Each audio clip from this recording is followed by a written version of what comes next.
liberdade para se mover, você tem liberdade para responder a palavra, porque você precisa aprender a se empolgar com a palavra, amém?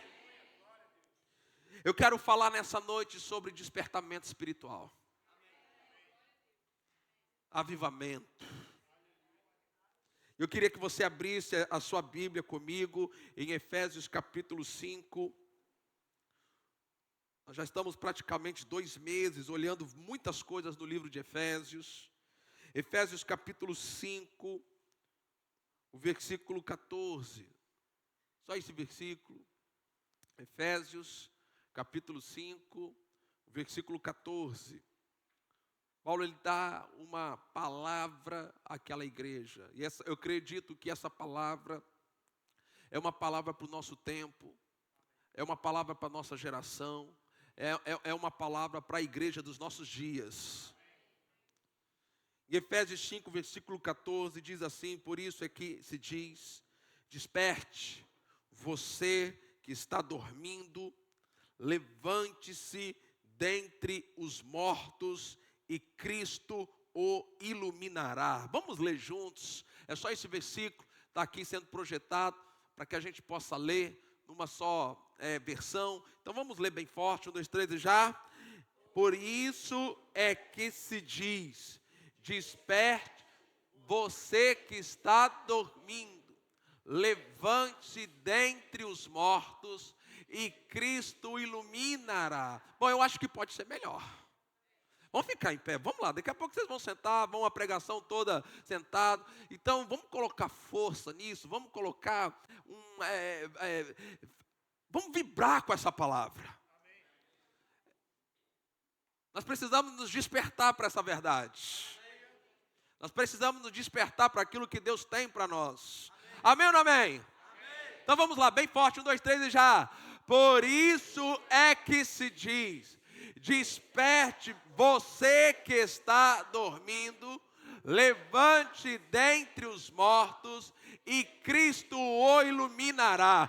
Pai, nós cremos nesta palavra profética. É tempo de despertamento, é tempo de um avivamento, é tempo, ó Deus, de algo dos céus acontecer em nosso meio, Pai. Nosso coração se abre para a Tua palavra. Eu creio, ó Deus, na obra do Espírito Santo neste lugar, em nome de Jesus. Você pode dizer amém? Amém. Então pode se assentar. Amados, o apóstolo Paulo, ele escreve à igreja de Éfeso. E escrevendo para a igreja de Éfeso, ele traz essa palavra. Porque a igreja de Éfeso era uma igreja que precisava, naquela altura do campeonato, precisava de um despertamento espiritual. Agora é interessante, amados, notar que esta igreja, a igreja de Éfeso, quando ela começou certo. Ela começou bem. Você vai ver em Atos capítulo 19, o início da igreja de Éfeso. Paulo ele chega ali na cidade de Éfeso, encontra um grupo de pessoas, e ele se reúne com aquelas pessoas, e ele pergunta para aquelas pessoas: ei, vocês foram batizados em quê? Quando vocês creram, vocês receberam o Espírito Santo? E aquelas pessoas falaram: olha, nós nem sequer sabemos que existe o Espírito Santo. E em que batismo? Paulo pergunta: em que batismo vocês foram batizados? Eles respondem: olha, fomos batizados no batismo de João. Então Paulo apresenta Cristo, Paulo apresenta o Espírito Santo para eles. Eles são batizados nas águas naquele dia, e naquele mesmo dia a Bíblia diz que Paulo impõe as mãos sobre eles, eles recebem o Espírito Santo, eles estão cheios do Espírito Santo, eles falam em outras línguas, e é desse jeito que aquela igreja começa. Ela começa no poder, ela começa no fogo, ela começa na unção. Eles começam ali com aquela glória, com aquele poder, uma igreja poderosa. Eram 12 pessoas, era até uma igreja pequena numericamente falando, mas era uma igreja poderosa, porque nela tinha poder do Espírito Santo. Foi nessa igreja que Atos capítulo 19, por exemplo, versículo 11 diz que pelas mãos de Paulo, milagres extraordinários aconteciam. Era uma igreja que provava de milagres, provava do sobrenatural. Os dons, ela começou com os dons, ela começou com o mover, ela começou com o Espírito Santo, ela começou do jeito certo. Naquela igreja acontecia curas, acontecia libertação. Se você ler todo o capítulo 19, você vai ver ali o início dessa igreja, que Paulo agora escreve para eles se despertarem. Mas o início dela foi um avivamento, foi uma glória muito grande, foi um poder, foi um mover do Espírito. Curas aconteciam. A Bíblia diz que as pessoas naquela cidade eram praticantes de artes mágicas, de magia, de ocultismo. Irmãos, aconteceu um avivamento, aquelas pessoas se converteram, elas vieram a público confessando os seus pecados, deixando os seus pecados, levavam os seus livros de magia para serem queimados. O que é isso? É a obra do Espírito Santo, porque só o Espírito Santo convence a pessoa do pecado, da justiça, do juízo. É o Espírito Santo que enche, é o Espírito Santo que dá poder, é o Espírito Santo que muda a vida de pessoas, é o Espírito Santo que tem o poder de mudar a cidade. Foi nessa cidade, foi nessa igreja que Paulo estabeleceu uma escola, 2 anos de ensino, e a Bíblia diz que ele ensinou toda aquela região naquele tempo. Imagina, amado, que igreja poderosa, que igreja avivada. Imagina o que eram os cultos da igreja de Éfeso. Era um poder, era uma glória. O pregador principal, apóstolo Paulo, e as pessoas vindo, sendo curadas, milagres extraordinários. Foi nessa igreja que as pessoas pegavam os lenços e aventais de Paulo, levavam para os enfermos, e os enfermos eram curados, e os demônios eram expulsos. Imagina que poder, que unção que estava naquela igreja. Agora, foi nessa igreja, foi essa igreja poderosa, cheia de poder, cheia de cura, cheia de milagre. O próprio apóstolo Paulo começou. Os 2 primeiros anos dessa igreja, ela foi pastoreada pelo apóstolo Paulo. Paulo ensinou, Paulo treinou. Paulo pregou para aquelas pessoas. Paulo expulsou demônio. Pelas mãos dele acontecia coisas extraordinárias. Agora aquela mesma igreja. Agora Paulo, ele escreve para aquela igreja, chamando aquela igreja para um despertamento espiritual. E eu fico assim, amados, pensando, aquela igreja, ouça isso, aquela igreja tão poderosa, aquela igreja tão avivada, aquela igreja tão cheia das manifestações do poder do Espírito Santo. Sabe, eu tenho a impressão que com o passar do tempo, eles acostumaram com essa glória, com esse poder. Com o passar do tempo, eles começaram a abrir mão do combustível desse poder. Eu acredito que com o passar do tempo surgiu aquela sensação, bom, nosso pastor é o apóstolo Paulo, Paulo é apóstolo, Deus faz bom, está tudo certo, a gente nem... Paulo está orando, Paulo está jejuando, Paulo está buscando a Deus, então está acontecendo. A verdade é que esta igreja, ouça isso, esta igreja que começou certo, essa igreja que começou no poder de Deus, começou pelo poder do Espírito Santo, aonde uma cidade inteira se converteu, uma cidade inteira foi sacudida por aquilo que Deus estava fazendo naquela igreja. O avivamento que estava acontecendo naquela igreja afetou a economia daquela cidade, porque aquela cidade vivia de fazer imagens da deusa Diana. a Diana dos Efésios, e eles começaram a se converter e começaram a deixar o culto a Diana dos Efésios, começaram a abandonar a idolatria, e os homens que viviam desse comércio se levantaram contra Paulo, contra aquela pregação. Houve um rebuliço naquela cidade, tudo debaixo da unção, do poder e da autoridade do nome de Jesus, da palavra de Deus, de crente cheio de fogo, de crente cheio de poder, que eu estou esperando que nessa noite, neste lugar, tenha esses crentes aqui neste lugar. De repente, ou melhor, num processo, não foi de repente, num processo, aquela igreja caiu no sono espiritual. O poder foi diminuindo, as conversões, as libertações, as curas, as manifestações do Espírito Santo foram diminuindo, o Espírito Santo foi se apagando, os crentes foram se afastando da oração, os crentes foram se afastando da palavra, do estudo da palavra, os crentes foram abrindo mão da vida de jejum, uma vida de busca ao Senhor, quando de repente, agora sim, eles estão no sono espiritual. Paulo, como o fundador, quem começou aquela obra, ele escreve essa carta para aquela igreja, e no meio dessa carta, ele olha para aquela igreja, ele diz assim: desperte você que está dormindo. Eles precisavam de um despertamento espiritual. Sabe, eu creio, eu olho para isso daqui, e agora eu trago para a realidade desta igreja. Igreja Batista Ebenezer. Nós precisamos de um despertamento espiritual. Nós precisamos de um avivamento. Nós precisamos de uma unção fresca sobre este lugar. Nós precisamos de um derramar de Deus. Nós precisamos nos despertar desse sono espiritual. Agora deixa eu aprofundar um pouco mais. Porque Paulo, ele chama essa igreja ao despertamento. Eu disse, quem chamou a igreja ao despertamento? Paulo. Mas não vale abrir agora.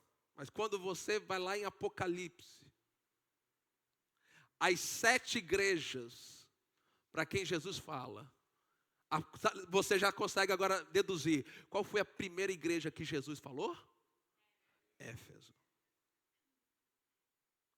Parece que a exortação de Paulo não surtiu efeito. Parece que o convite de Paulo para que aquela igreja se despertasse, talvez Paulo tivesse apelado. Lembram-se dos primeiros dias, do que acontecia nessa igreja, as reuniões, os cultos, os evangelismos. Lembra como é que eram aquelas vigílias, aquelas reuniões de oração? Você conhece, já conversou com o crente que está sempre falando assim: rapaz, lá não sei quanto, em 1900, não sei aonde, quando eu era adolescente, quando eu era jovem, eu não sei, lá naquela igreja, olha, quando a gente se reunia, era gente sendo batizada com o Espírito Santo, o avivamento acontecia, pessoas eram curadas. Você já ouviu esse tipo de história? Quem já ouviu? Levanta a mão, deixa eu ver, levanta a mão. Então, e nós sempre estamos nos referindo a essas manifestações de Deus como algo que ficou lá atrás, quando a gente era adolescente, quando participava de congresso, quando participava de retiro, quando participava de vigília, quando vinha um pregador de fora. Mas ei, e nos nossos dias, como é que vai ser? E agora que a tocha está na nossa mão, que o bastão passou para a nossa mão, como é que vai ser? Nós vamos viver olhando para o passado, nos lembrando daqueles cultos de antigamente, ou nós vamos pagar o preço de buscar ao Senhor, orar, jejuar, buscar ao Senhor e pedir: Senhor, aviva a tua obra nesses dias. Ou então vamos ser como a igreja de Éfeso, que não se despertou. E eu posso mostrar isso para você lá em Apocalipse capítulo 2. Porque agora já passou essa geração, passou anos. Agora nessa visão do apóstolo João, porque o apóstolo João, ele era o mais novo dos apóstolos de Jesus, e foi o último a morrer, foi o único que teve uma morte natural, morreu de velhice. E agora João, o velho, como ele era conhecido, preso na ilha de Pátimos, os céus se abrem, a revelação chega, Jesus fala com ele, e no capítulo 2, o título do capítulo 2 é assim: Carta à igreja em Éfeso. Agora vamos ver, agora não é o apóstolo Paulo falando, agora é o próprio Jesus, o dono da igreja, o Senhor da igreja. Sabe, às vezes, quando você está num negócio, você trabalha numa empresa, o gerente pode vir falar, chamar a sua atenção, mas você concorda comigo que quando você é chamado na sala do dono, a coisa fica mais apertada, não é verdade? Agora é o dono, o Senhor. E no capítulo 2, versículo 1, agora é Jesus falando. Ao anjo da igreja em Éfeso escreva: estas coisas diz aquele que conserva na mão direita as 7 estrelas, que anda no meio dos 7 candelabros de ouro. E os 7 candelabros representam as igrejas. Versículo 2. Conheço as obras que você realiza. Sabe, irmãos, o que é interessante sobre esta igreja? Você vai perceber que ela tinha coisas positivas nela. Ela tinha coisas positivas, olha só, Jesus vai citar as coisas positivas que tinham nela. Versículo 2, conheço as obras que você realiza. Tanto o seu esforço, era um povo esforçado. Tinha um grupo de crentes ali, um pessoal esforçado. Tanto o seu esforço como a sua perseverança. Olha, naquela igreja tinha esforço, tinha perseverança. Talvez fosse uma boa igreja, talvez eu e você, se morássemos ali, se fôssemos crentes naquele tempo, na cidade de Éfeso, nós teríamos escolhido congregar nesta igreja. Rapaz, eu fui numa igreja, aquele povo é esforçado, aquele povo é perseverante, gostei daquele povo, vou me unir com eles. Mas vamos ver o que Jesus está dizendo. Sei que você não pode suportar os maus, e pôs à prova os que se declaram apóstolos e não são, e descobriu que são mentirosos. Sabe o que significa isso? Além de esforçados, além de perseverança, eles zelavam por uma boa doutrina naquela igreja. Olha que coisa tremenda. Sabe, talvez eles tivessem essa autoavaliação deles. Rapaz, a gente é um povo esforçado, a gente é um povo perseverante. Olha, tentou introduzir na igreja esse pessoal dizendo que era apóstolo. Nós resistimos, nós não aceitamos isso, nós não suportamos essas pessoas, sabe? E Jesus destacou a qualidade nele. Agora, como é que uma igreja esforçada, perseverante, com uma boa doutrina, precisa de despertamento? Porque às vezes, amado, a gente pode ter essa visão sobre a nossa igreja, sobre nós mesmos. Talvez a gente tenha uma visão ao nosso respeito, de que uma vez que eu não estou no mundo, que eu não estou fazendo coisas terríveis no mundo, que eu não estou envolvido com as coisas deste mundo, quando o pastor prega sobre despertamento espiritual, não é para mim. Afinal de contas, eu estou nos cultos da igreja, eu venho no domingo, eu sou um dizimista, eu sou um ofertante. Não, essa mensagem não é para mim. Agora veja, essa palavra veio para uma igreja considerada pelo próprio Jesus, uma igreja esforçada, perseverante e com uma boa doutrina. Então isso tem que nos levar a entender que Deus, Ele quer mais de mim e de você.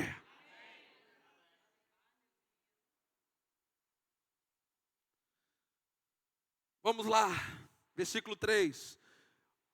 Você tem perseverança. Meu irmão, eu acho que se Jesus aparece para mim e fala assim: Vitão, vamos conversar. Você é esforçado. Eu já ia ficar assim, né? Você é perseverante. Você, eu falo assim, calma Jesus, menos. Não é tudo isso, não. Você é perseverante, versículo 3. Você tem perseverança. Irmãos, olha só, versículo 3. Suportou provas por causa do meu nome. Sem o quê? Sem o quê? Sem o quê? Uma igreja que suporta provas por causa do nome de Jesus sem esmorecer. Jesus vem para esta igreja e fala: vocês têm que se despertar. A régua que Jesus usa para medir a igreja não é a mesma régua que eu e você. Agora, versículo 4. Vamos lá, uma igreja que começou no avivamento.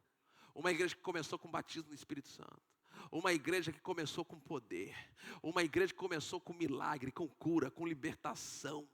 No meio do caminho, essa igreja começou a cair num sono espiritual. Paulo, ele traz uma palavra: vocês têm que se despertar. A palavra de Paulo não foi acolhida. Agora passam-se anos. Jesus, ele vem, apóstolo Paulo, numa visão, os céus se abrem. E agora Jesus está trazendo uma mensagem para aquela igreja. Ele destaca pontos positivos daquela igreja. Mas agora chega no versículo 4. Olha só o versículo 4, como é que começa: tenho, porém, contra você o seguinte. Onde que aquela igreja esforçada, aquela igreja perseverante, aquela igreja com uma boa doutrina, aquela igreja que suportou provas por causa do nome de Jesus, aonde que aquela igreja estava perdendo o melhor de Deus? A Bíblia diz, Jesus falou que aquela igreja, apesar de fazer tudo aquilo, e aquilo estava certo, não estava errado. Jesus não os reprovou por estarem cometendo um pecado cabeludo. Jesus não os reprovou por estarem fazendo algo moralmente escandaloso. Não! A razão pela qual eles receberam uma palavra de advertência, uma palavra de reprovação, diz ali: tenho, porém, contra você o seguinte: você abandonou o seu primeiro amor. Vocês suportam, vocês são perseverantes, vocês são esforçados, vocês perseveram, vocês suportam provas, mas vocês não me amam mais como me amaram no princípio. Aquele fogo, aquele amor, aquele fervor, aquele zelo espiritual que vocês tinham lá no início, vocês perderam. Aquele amor pela obra, aquele amor pela palavra, amor pela oração, amor pelos cultos, vocês eram como antigamente, né, o salmista fala: alegrei-me quando me disseram, vamos à casa do Senhor. Agora, quando chega o dia de ir na casa do Senhor para adorar, você tem desculpa. Não é que você vai sair, você vai deixar de vir na igreja para fazer alguma coisa errada, alguma coisa maligna, mas simplesmente não é mais o mesmo amor. Quem está entendendo aqui? Eu orei hoje, eu falei: Senhor, eu e o Senhor sabemos que palavras de exortação o povo não se empolga muito. E Deus falou assim: mas você está construindo algo, porque vai chegar um romper. Vai chegar um romper de poder, de glória sobre esta igreja. Vai chegar um avivamento para esta igreja, meu irmão. Porque eu estou orando e vai haver um despertamento, haverá uma glória. Mas tem algo que precisa ser construído até chegar lá. Então Jesus fala que aquela igreja perdeu o primeiro amor. Irmão, deixa eu dizer, você pode ser esforçado. Você pode ser até perseverante. Você pode ter uma boa doutrina. Um bom entendimento da palavra. Você pode até suportar provas por causa do nome de Jesus. E fazer tudo isso e ter perdido o primeiro amor. Isso é terrível. E porque Paulo, ele tinha essa visão para onde aquela igreja estava caminhando. E sabe, amados, a pior coisa é porque quando nós perdemos o primeiro amor, mas porque a gente não está fazendo nada de errado no mundo, a gente acha que está tudo bem. A gente acha que está tudo bem, afinal de contas, eu estou bem, eu só não estou mais daquele jeito, né? A vida mudou, eu estou trabalhando, e tem responsabilidade, e tem isso, e tem aquilo. Deus entende que eu não tenho mais aquele tempo. Deus entende, a gente trabalha com esse argumento. Deus entende que eu não tenho mais aquele tempo, que eu estou cansado, que agora é isso, é aquilo outro. Mas na verdade, a palavra de Jesus é, na verdade você perdeu o primeiro amor. Você perdeu aquele fogo da busca lá do início. Você perdeu aquele fervor espiritual. Em alguma parte da sua trajetória, isso foi esquecido. E a palavra do Senhor para nós nessa noite é: desperta.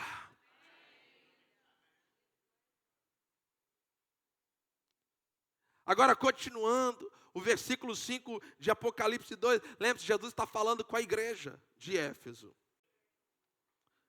Apocalipse capítulo 2, versículo 5, Jesus continua dizendo: lembre-se, pois, de onde você caiu. Você tem que lembrar.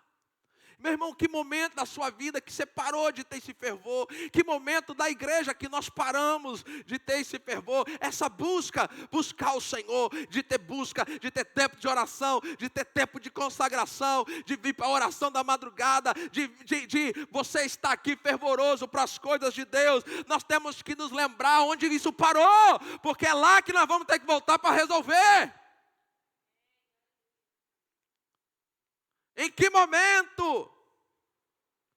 E ele diz para a gente se lembrar disso, lembrar de onde nós caímos. Veja, Jesus está falando, lembre-se de onde você caiu. Por que Jesus disse para aquela igreja, para lembrar de onde ela caiu? Porque ela estava caída.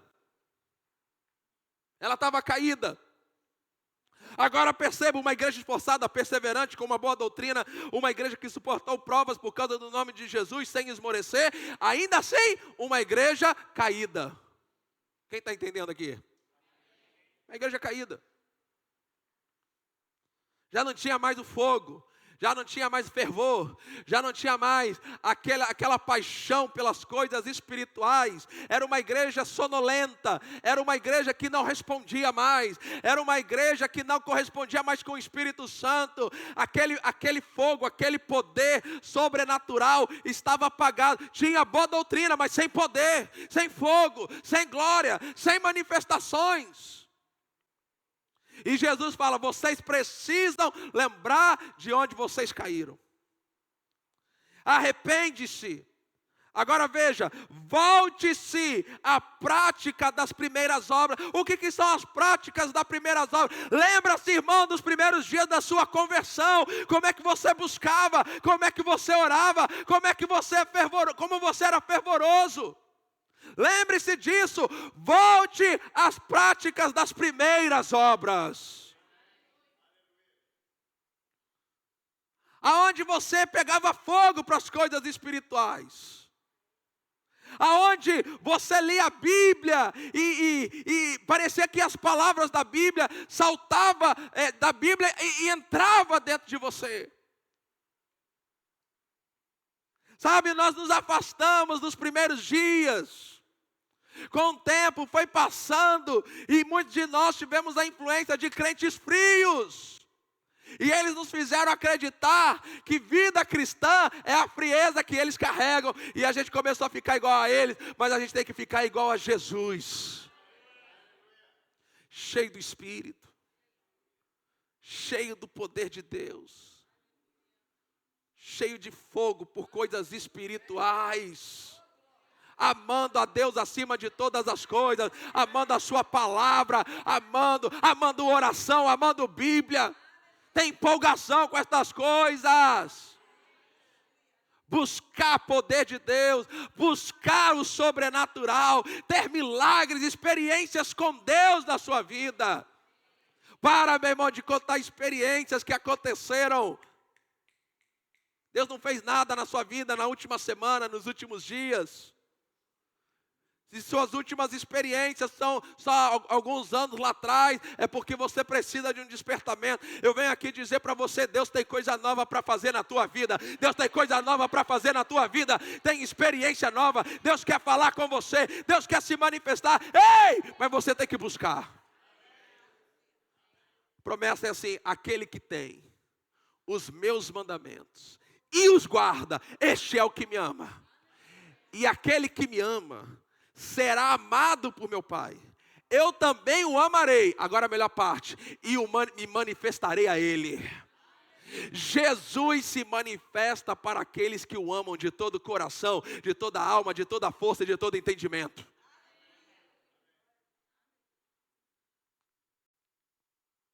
Entenda isso. Vou te dar para você nunca mais esquecer. Todo o coração, toda a alma, toda a força, todo o entendimento. A sigla é café. C, coração. A, alma. F, toda a força e entendimento. Pronto, você nunca mais vai esquecer. Você buscar Deus com todo o coração, com toda a sua alma, vontade, mente, emoções. É uma busca que envolve todo Deus. Não é aquela busca, amado. Não é aquela busca ocasional. Aquela busca fria. É algo que mexe com você. É um anseio. É um desejo. Agora, Jesus fala assim, volte às primeiras às primeiras obras. Agora veja. Se você não se arrepender, olha a mensagem que Jesus dá para aquela igreja. Se você não se arrepender, virei até você, ele vai vir, e tirarei o seu candelabro do lugar dele. Jesus está falando assim, olha só, uma igreja esforçada, perseverante, que suportou provas por causa do nome de Jesus, estava prestes a perder o candelabro. Meu irmão, o que é perder o candelabro? É perder a glória, é perder a presença, é perder a manifestação, é perder a vida de Deus. Nós não podemos perder o candelabro, nós não podemos perder o candelabro, nós não podemos perder o candelabro. Sem candelabro é só uma instituição. Sem candelabro, amados, é só uma instituição, é só parede, é só pessoas. Mas com candelabro tem glória, tem presença, tem poder, tem vida, tem salvação, tem milagre, tem poder de Deus. Tem transformação. Amado Deus, Ele quer fazer coisas grandes, coisas gloriosas. Mas nós temos que buscar. Nós temos que buscar as coisas grandes da parte de Deus.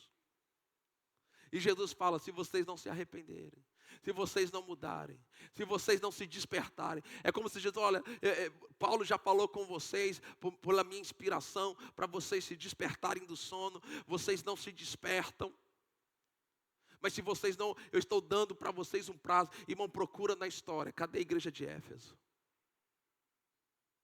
O que aconteceu com aquela igreja? Se esfriou, se apagou, perdeu o candelabro. Sabe, tem muitas igrejas que podem estar com prédio, podem parecer que estão, porque são esforçadas, são perseverantes, suportam até provas por causa do nome de Jesus, mas o candelabro já foi retirado. Agora, Paulo ele vai dar uma instrução que aponta o que aconteceu com aquela igreja. Lá em Efésios 5:18, que é um texto conhecido. Nós conhecemos Efésios 5:18, coloca aí. Ele diz assim, não se embriaguem com vinho. Agora veja, por que Paulo falaria para aquela igreja não se embriagar com vinho, se eles não estivessem fazendo isso? Agora entenda, quando ele fala ali não se embriague com vinho, não é o vinho de bebida, o líquido. Não é isso. Você vai entender melhor, eu quero que você abra lá comigo, Apocalipse capítulo 18, a Bíblia vai trazer uma revelação, e eu quero explicar para você um pouco mais, o que é esse vinho, que muito dos povos de Deus está se embriagando. Apocalipse capítulo 18, versículo 1 diz assim, depois destas coisas, vi descer do céu, outro anjo que tinha grande autoridade, e a terra se iluminou com a sua glória. Então clamou com voz potente, dizendo, caiu a grande Babilônia, ela se tornou morada de demônios, refúgio de toda espécie de espírito imundo, esconderijo de todo tipo de ave imunda e detestável, pois todas as nações beberam do vinho. Agora entenda, Babilônia representa um sistema mundial, um sistema global, influenciado por demônios. influenciado pelo reino das trevas. E a Bíblia diz que todas as nações beberam a ponto de ficar embriagadas com o vinho da Babilônia. E vinho na Bíblia, ela é uma representação de prazer, de algo prazeroso.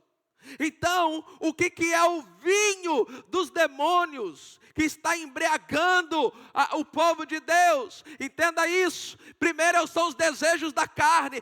Quantos estamos embriagados com os desejos da carne? Buscando somente e exclusivamente aquilo que a nossa carne deseja. Já não temos mais o prazer de buscar ao Senhor, de estar no secreto com Deus, de abrir a sua palavra durante a semana. Nós estamos sempre, amados, nos escondendo debaixo ou atrás da desculpa de que não tem tempo, de que está cansado. Mas vamos ser sinceros diante do Senhor. A verdade é que estamos embriagados com as coisas deste mundo. Estamos embriagados com as coisas dessa terra, com os desejos da nossa carne, desejo dos nossos olhos. Aquilo que os olhos querem ter, aquilo que os olhos se encantam. E isso nos deixa em êxtase, e isso nos fascina, nos deixa enfeitiçados. Como se o que nós estamos vendo fosse o final, a finalidade da nossa vida. E nos esquecemos, amados, que o melhor de Deus ainda está por vir. A soberba da vida, como diz 1 João capítulo 2, versículo 15. Diz assim: não amem o mundo. Muitos crentes estão embriagados com esse vinho do amor ao mundo, apegado com as coisas do mundo, se esforçando pelas coisas do mundo, fazendo pelas coisas do mundo, se esforçando, colocando todo o seu esforço, todo o seu tempo, todo o seu zelo pelas coisas do mundo, todo o seu esforço nas coisas do mundo, mas não tem essa dedicação para as coisas espirituais. E a Bíblia diz: não ame o mundo, nem as coisas que há no mundo. Nem as coisas que há no mundo não é para amar. Então isso é um vinho que muitos estão embriagados, amando o mundo, amando as coisas deste mundo, apegados às coisas deste mundo, orando: Senhor, dizem às vezes, falam que é em tom de brincadeira, mas no tom de brincadeira revela o que está no teu coração. Tomara que Jesus demore para voltar, para dar tempo de eu fazer isso, para eu comprar aquilo, para eu ter isso. Meu irmão, isso é vinho deste mundo. Quando na verdade nós somos ensinados a estar aqui na terra clamando: Maranata, a hora vem, Senhor Jesus. E ele diz assim: se alguém amar o mundo, o amor do Pai não está nele. Porque tudo que há no mundo, o que há no mundo? Desejos da carne, desejos dos olhos, soberba da vida, não procede do Pai, mas procede do mundo. Ora, o mundo passa, bem como os seus desejos, vai passar, mas aquele que faz a vontade de Deus permanece para sempre. Esse é o vinho. Olha só também o que diz 2 Coríntios capítulo 10, o versículo 7, 1 Coríntios capítulo 10, o versículo 7, eles estão recebendo ali uma exortação. 1 Coríntios capítulo 10, muda aí para mim, está em segunda. 1 Coríntios 10, 7 diz assim: não sejam idólatras. Ele está falando isso para crente. Talvez seja muito óbvio para mim e para você, porque nós somos crentes, nós não temos imagens nos nossos templos. Então a gente pode ter a falsa sensação de que quando a Bíblia fala de idolatria, não está falando com a gente. Mas olha o que a Bíblia diz: não sejam idólatras, como algum deles foram, como está escrito. Vamos ver como é que foi a idolatria deles. O povo assentou-se para comer, beber, levantou-se para se divertir. A Bíblia chamou de idolatria a ênfase no entretenimento. no prazer pessoal, no prazer da sua carne. É o que a Bíblia chama de idolatria. Então, quando nós optamos por aquilo que é entretenimento, por aquilo que satisfaz o desejo da minha carne, dos meus olhos, em detrimento das coisas de Deus, a Bíblia diz que eu estou sendo idólatra. Porque Deus quer o primeiro lugar. Então estas coisas, elas nos colocam numa condição de sonolência. Nós ficamos como espiritualmente dormindo. Qual é o resultado disso? As coisas de Deus perdem a importância para nós. As coisas de Deus. Orar pede importância. Ler a Bíblia pede importância. Congregar pede a importância. Jejuar pede a importância. Abrir mão de um entretenimento para você estar aqui na igreja, congregando, recebendo a palavra, Deus falando com você. Essas coisas pedem importância. Sempre quando você tem que você colocar na escolha algo natural e algo espiritual, o espiritual sempre perde e o natural sempre ganha. Então as coisas espirituais pedem importância. Não quer dizer que, entenda isso, eu não estou dizendo que você está escolhendo um pecado terrível, porque não se esconda no teu coração aí, de trás disso, com isso, dizendo no teu coração, mas Deus sabe que eu não estou fazendo nada errado. Jesus chamou a atenção de uma igreja que ele próprio reconheceu, que suportou provas por causa do nome dele, e ele diz, se vocês não se arrependerem, eu vou vir, eu vou tirar o candelabro de vocês. Então nós precisamos colocar em alto nível de importância as coisas espirituais. Agora, quando nós estamos embriagados com o vinho dos demônios, as coisas de Deus pedem importância. Nós paramos de buscar. Nós paramos de nos esforçar para acordar, para orar, para ter o nosso tempo disciplinado de leitura da palavra. Nós sempre temos uma boa desculpa, uma boa razão pela qual não podemos jejuar essa semana, esse mês, esse ano. Não, porque vai ter festa, é que vai ter aniversário, é que me convidaram para um churrasco, é que vai ter um rodízio de pizza. E você nunca pode parar de dizer não para estas coisas, para buscar o Senhor. Porque sempre haverá, irmão, alguém fazendo aniversário, sempre haverá alguma coisa acontecendo. Mas você deve fazer uma escolha por abrir mão de coisas legítimas para buscar o Senhor. Deus não vai fazer isso por mim e por você. Mas sabe, são essas escolhas. Eu escolho abrir mão de algo que não é pecaminoso, é até legítimo, eu posso fazer. Mas eu escolho abrir mão disso, para eu ter mais tempo com Deus. Para eu ter mais tempo para orar. Para eu ter mais tempo para estudar e ler a palavra de Deus. Para eu ficar mais tempo com o Senhor. Para eu poder congregar. Para eu poder jejuar. E assim, amados, sabe o que acontece? Isso me desperta, isso me tira do sono. Eu volto ao primeiro amor. Eu volto naquele lugar de graça, de glória e de poder. Isso é despertamento espiritual. Perdemos porque estamos embriagados com o vinho desse mundo, perdemos a sensibilidade espiritual. A gente já não sabe mais quando é que Deus está falando com a gente. A gente já não sabe mais. Aí fica, será que é Deus? Será que é a coisa da minha cabeça? Será que é o diabo? Por quê? Porque perdeu a sensibilidade. Já não ora mais, já não busca mais, já não consegue mais discernir a voz. Está tão embriagado, está tão cheio de coisas naturais deste mundo, que não consegue mais discernir, perde o fervor espiritual. Já não adora o Senhor com aquele entusiasmo. Se evangelizava, agora não evangeliza mais. Pode até estar vindo na igreja, mas é como se fosse uma obrigação religiosa. Vem para os cultos, mas não expressa nenhum fervor, está em adorando a Deus, dorme no culto, se movimenta, mexe no celular, faz qualquer coisa para distrair a mente, porque não consegue ouvir a palavra do Senhor, não consegue se portar espiritualmente numa atmosfera espiritual. Perde o fervor, oferece a Deus aquele culto murcho, sem vida, sem poder, sem glória. Agora, qual que é a solução para esse abacaxi?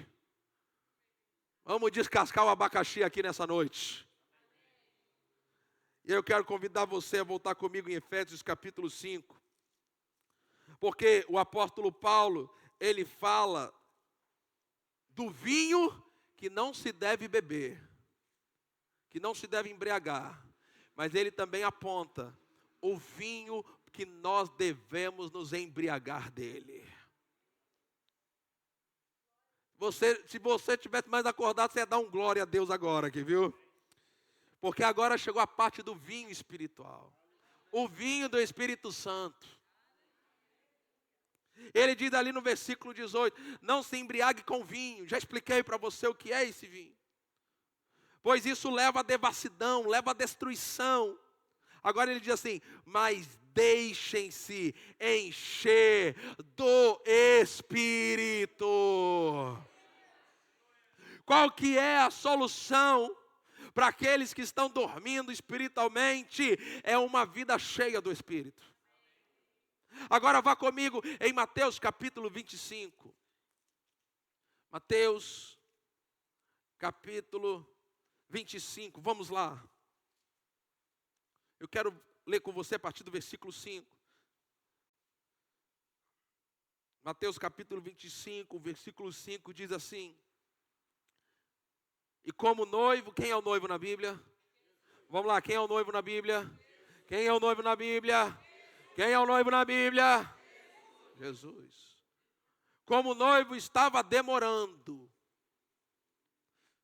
Eu tenho 41 anos. Há 41 anos dentro da igreja. Eu nasci dentro de uma família cristã, sou filho de pastor.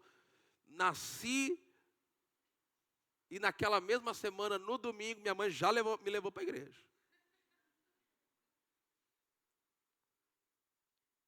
Desde que eu me entendo por gente, eu estou ouvindo que Jesus está voltando.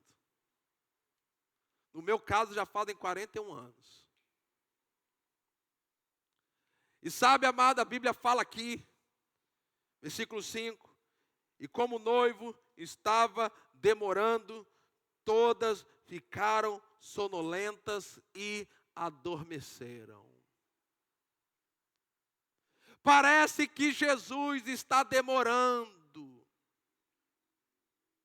Parece que Jesus está demorando, e essa demora, essa sensação que parece que nada vai acontecer, que tudo vai continuar como está, que a vida faz parte, é tudo assim, irmãos.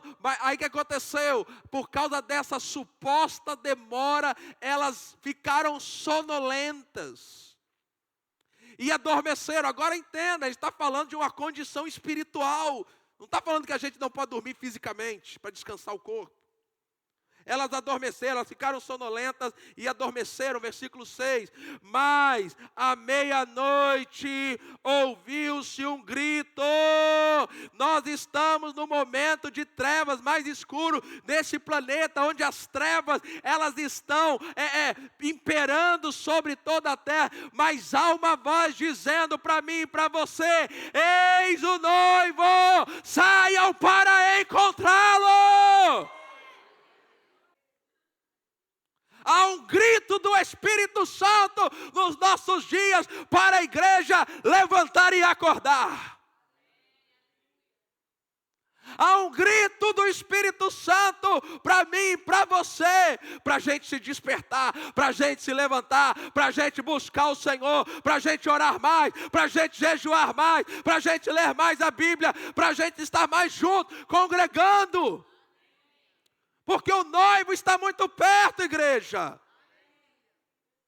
Pare de achar, eu ouço pessoas dizendo assim: ah, mas eu acho que faltam uns 20, 30, 40 e 50 anos. Que mundo você vive? Que não vê os sinais, que não vê as coisas que estão acontecendo. Eu já estou achando que não vai dar nem para chegar quarta-feira, que até quarta-feira ele já arrebatou a igreja, já tirou a igreja da terra.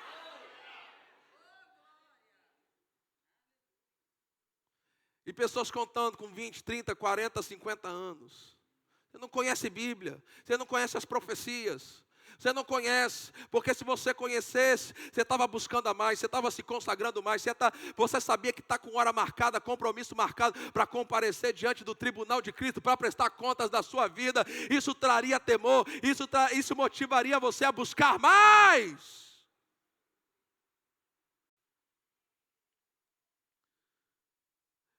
Mas à meia-noite ouviu-se um grito: eis o noivo, sai ao encontro dele, versículo 7. Então todas aquelas virgens se levantaram. Todas aquelas virgens se? Todas aquelas virgens se? Essa é a sua noite de você se levantar aqui. Prepararam as suas lamparinas. Tem que ter preparo. Diga bem forte: preparação. Mais forte: preparação.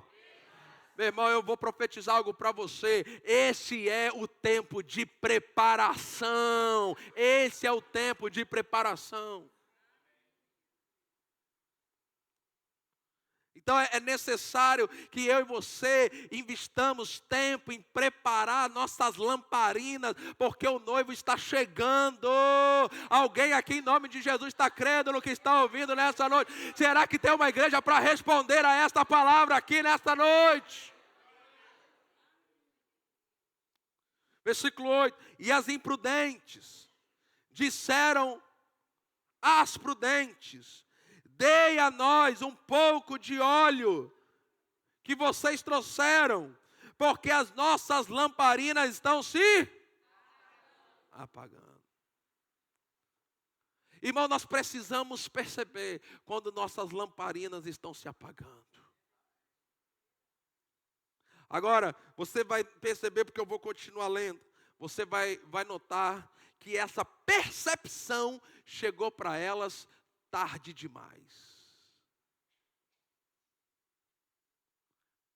Chegou tarde demais aquela percepção.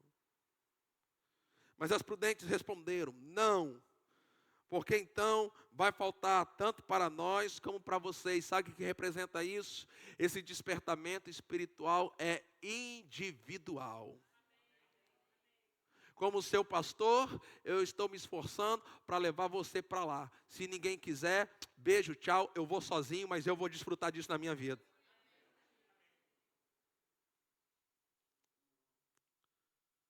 Mas os prudentes responderam: não, porque então vai faltar tanto para nós como para vocês. Agora veja: vão aos que vendem e compre óleo para vocês. Compre óleo, compre. O que significa isso? Existe um preço a ser pago. O preço da nossa salvação, Jesus já pagou. Nós não pagamos preço para a salvação. O preço, quando eu digo que você tem que pagar o preço, não é para ser salvo. Salvação, Jesus já pagou o preço. É um dom de Deus, não vem de... Agora, uma vida cheia do Espírito Santo, cheia do fogo de Deus, uma vida cheia da glória do Senhor, tem um preço para ser pago. Não vai acontecer de graça. Não vai acontecer por acaso. Não vai acontecer só porque você vem no domingo à noite na igreja. O domingo à noite na igreja é insuficiente. Faz parte do processo. Mas você não pode ficar só com isso. Você tem que pagar o preço por uma busca. E ele diz assim, versículo 10: e saindo elas saindo elas para... Meu irmão, foi tarde demais. Elas saíram com disposição de pagar o preço, mas já não dava mais tempo. Quem está entendendo aqui? Deixa eu ver, quem está entendendo aqui? Meu irmão, depois que a igreja for arrebatada, lascou, não dá mais tempo. Não adianta querer pagar preço. Vai passar pela tribulação. Vai sentir o bafo do capeta no cangote, o tridente dele nas tuas costas. Agora vamos lá. E saindo elas para comprar. Quando elas saíram para comprar, olha só, elas saíram para comprar. O noivo ainda não tinha chegado, certo ou errado? Certo. Mas no processo que elas foram, o que aconteceu? O que aconteceu, gente? O noivo chegou. Elas estavam prontas? Elas estavam preparadas? Vamos ver o que aconteceu. Chegou o noivo. E as que estavam o quê? Forte, igreja, estavam o quê? O que aconteceu? Entraram com ele. Então significa que para entrar com Jesus no arrebatamento tem que estar o quê? Vamos? Agora, igreja, vamos lá. O que prepara eu e você? Diga bem forte, Espírito Santo. O que elas precisavam comprar? Vamos. Óleo. O que é óleo na Bíblia? O que é óleo na Bíblia, igreja? É o Espírito Santo.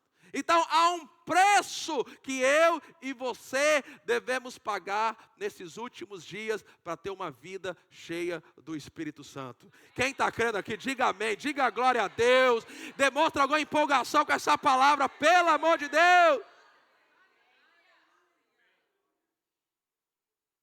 As que estavam preparadas entraram com ele para a festa do casamento. E o que aconteceu com a porta? O que aconteceu com a porta?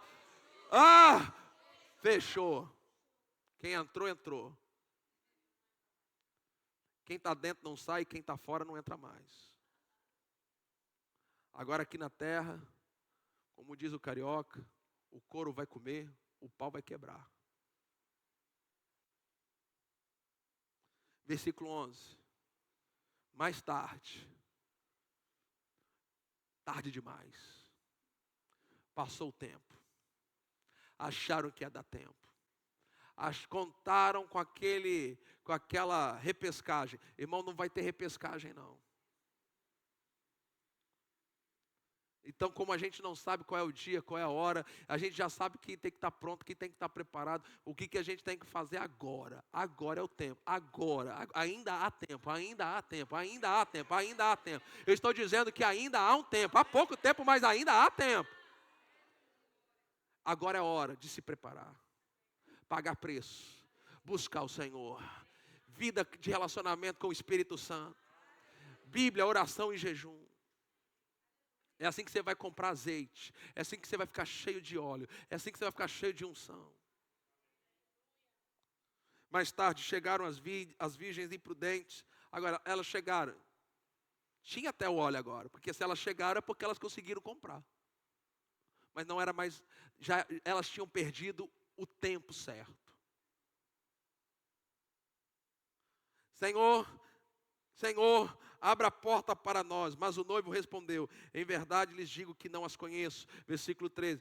Portanto, aí o versículo 13 termina assim: portanto, vigiem, porque vocês não sabem o dia e a hora. Então, amados, só vai entrar quem está preparado. Pastor, como é que eu me preparo? Vida de consagração.